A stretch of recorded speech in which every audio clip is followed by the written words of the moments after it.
Ngayong usap-usapan ang pagiging adik sa sugal bilang ugat ng pag-atake sa Resorts World, muli pong lumutang ang issue tungkol sa masamang epekto umano ng mga kasino.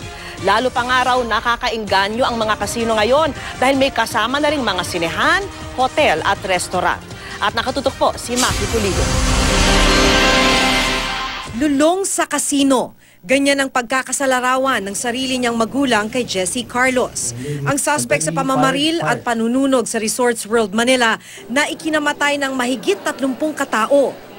Ang gaming consultant na si Atong Ang, dati na raw kilala ang suspect. Nauna raw niyang nakasalamuha sa sabungan. Nung nagsimula lang yan na mapasok sa big time dahil na isang beses nanalo yan ng mga 15 million sa isang straight na derby sa Araneta Coliseum. Doon nanalo yan.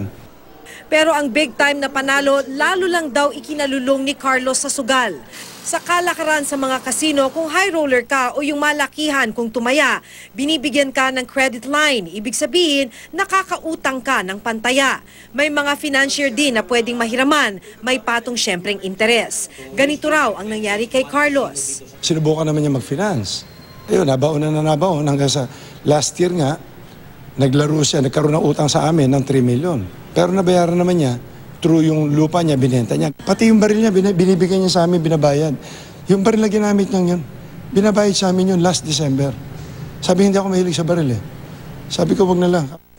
Ang mga nababaon sa utang dahil sa sugal, isa lang sa mga dating ibinababala ni Archbishop Oscar Cruz sa kanyang krusada kontra kasino. Iba na nga ang kalakaran ngayon dahil ang mga kasino mistulang pasyalan ng may kakabit na hotel, sinihan, restaurant at iba't ibang klaseng shop na mas makakaengganyo raw ng pagsusugal. Pag nilagyan mo ng mga ganong dekorasyon, nababawasan ng masamang pangalan ng sugal. The cover-up is such that if you do not know better, you will say, bah, this is a great place to relax, to entertain, and to pass the time. No, it is specifically a place designed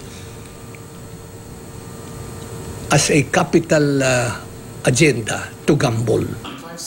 Nauna nang itinanggi ni PAGCOR Chairperson Andrea Domingo na nagpro-promote ng kultura ng sugal ang mga kasino. Sa panahon namin, talagang nililimit namin na ang gaming facility ay 20% lamang ng buong integrated resort casino. At hindi na kami ngayon nag-aalaw ng mga stand-alone gaming stations. Parañaque ang city host ng 3 integrated resort, Soler, City of Dreams at Okada. Dahil exempted ng Philippine Economic Zone Authority o PEZA, hindi nagbabayad ng anumang buwis sa syudad.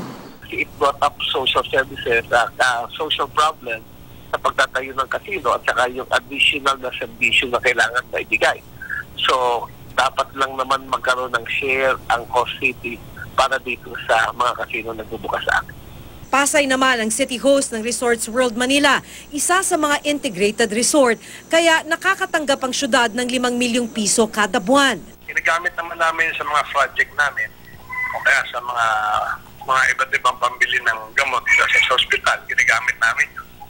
Pero para kay Archbishop Cruz, ano naman daw ang benepisyo ng tulong para sa mahihirap mula sa revenue ng sugal kung ibinabaon mo naman sa kultura ng sugal ang mga tao? Maki Pulido, nakatutok, 24 oras.